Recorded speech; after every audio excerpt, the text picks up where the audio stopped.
Radyo mo nationwide. Matalinong talakayan, diretsahan, straight to the point. Mga kasama, balik ta sa itong programang Straight to the Point, mga kasama. Kaduhang round ni.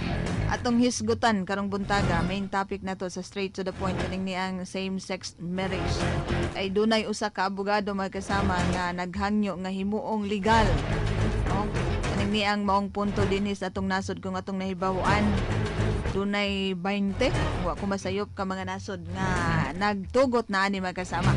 Karong buntaga, di ta maglangan, mga kasama, atong makauban ang usa sa mga aktibo, sa mga miyembro ni ang Catholic Faith Defenders. Atong kuhaan sila sa lang opinion, diri lang kumutat sa side sa kaning sa mga Katoliko ato. Ang putak kabalo sa side po sa ubang mga relihiyon dinhi sa atong nasod, kabahin aning maong punto, mga kasama. Matalinong talakayan, diretsahan, straight to the point. Atong makauban, mga kasama, si Sir Shilbert Dundoyano. Aktibo ni magkasama ni ang Catholic Faith Defenders kung unsa iyang punto, sir. Good morning nimo, sir. Mayong buntag kasamang March. Atong isgutan ni sir kanini ang same-sex marriage. Dunay usa ka abogado dinhi sa nasod, sir, nga naghangyo nga himuon langing legal. So, kaning ni ang maong punto, unsay opinion nimo ani, sir?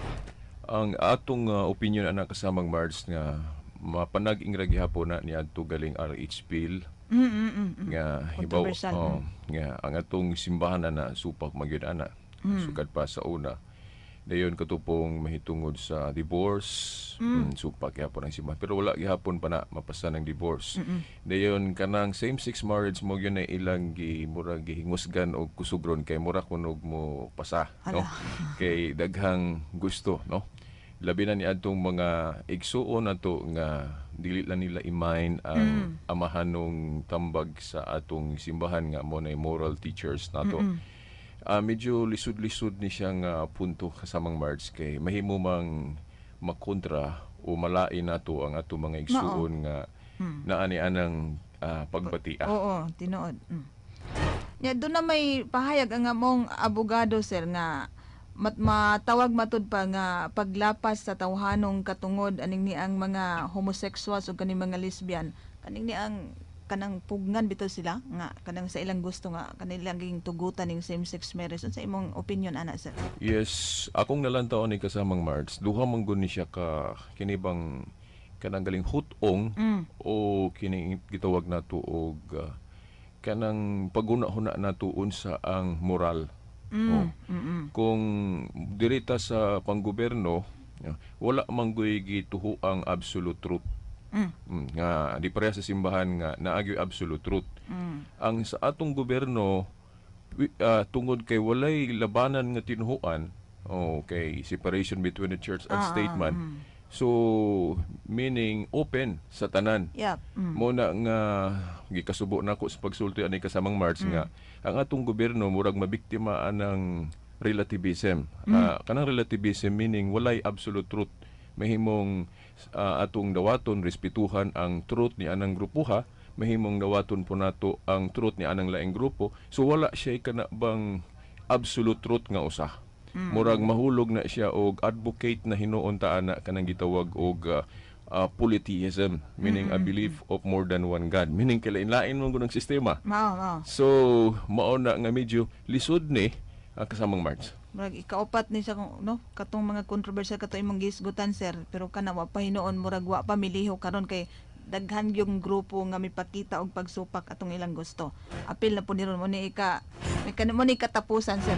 Sir, depende na nimo, sir, kung imuhang tubagon o dili matawag ba nga immoral ang ingon ani nga ang ingon ani kung tugutan ni siya, sir, matawag. Well, ba? sukad pa sa una kasamang March kung maghisut galing tag moral. Nasa atong Sagrada Escritura kung Biblia, dili ko mogawas anang Biblia kasamang March nga ang pillar and foundation of the truth is the church. Nasa unang Timoteo 3:15.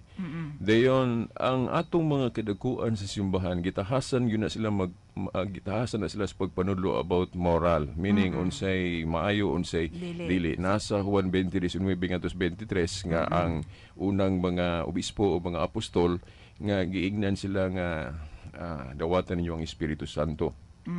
Dayon ingon siya nga ang inyong idili dinhi sa yuta idili nako sa langit. O ang inyong pasayloon usab. Then sa Lucas 10:16 nga ingon si Kristo nga kinahanglan maminaw ta sa iyang iglesia, iyang simbahan. Kay kung dili kuno ta maminaw sa iyang simbahan, sama rang wala maminaw niya na sa Lucas 10:16. Og diha sa Mateo 18:17 ang dili maminaw sa iyang simbahan isipon nga usa ka tax collector kung kanang tax collector nila sa una makasasala man kasamang March. So kung dili ta maminaw gyud sa voice of the church sama rang ingnon gyud ang hasad-an.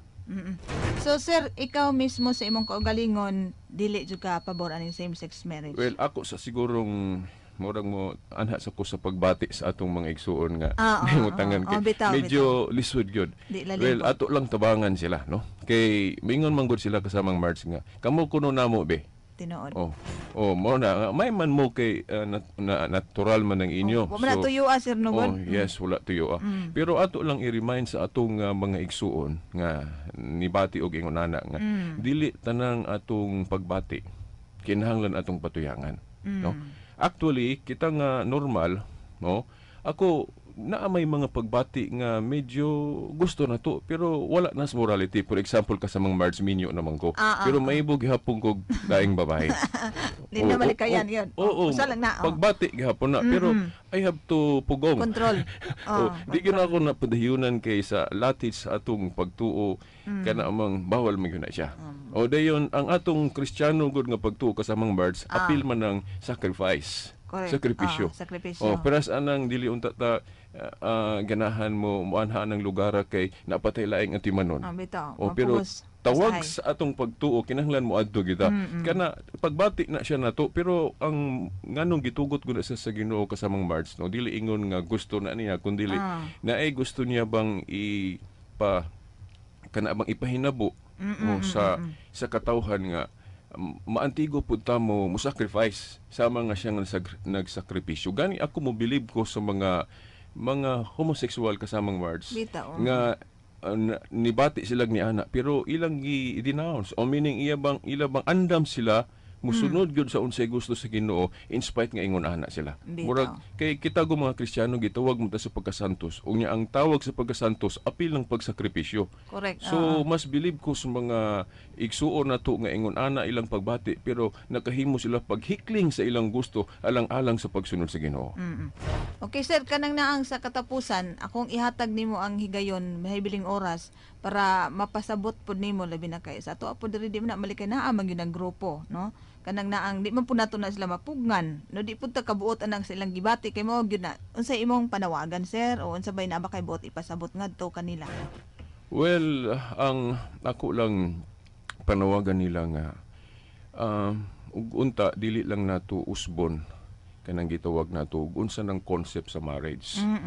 So bisan sakitan ta, no, kay lahi gyud ang atong pagbati. Correct. But kung musalig ta sa Ginoo, musalig ta sa iyang simbahan.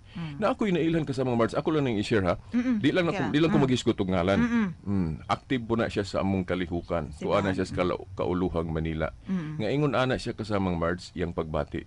Pero napugnan man niya kasamang March. Duha sila akong nahibaw-an. Ang usa himong defender of the faith pod. Active kay siya sa simbahan bisag ingon ana siya di gali mas bilib pa ko niya kay mas daghan gyud siyang nahimo in line sa atong sir, no, ang paningkamot nimo. Ang usa kasamang March, grabe gyud ang iyang pagka-homosexual.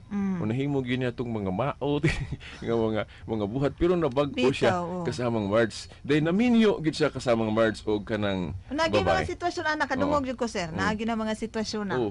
Kung nahimo nila na kasamang March nga napahimuot nila ang Ginoo in spite sa ilang gibati ngingon ana. Nganong dili man pud mahimo sa uban?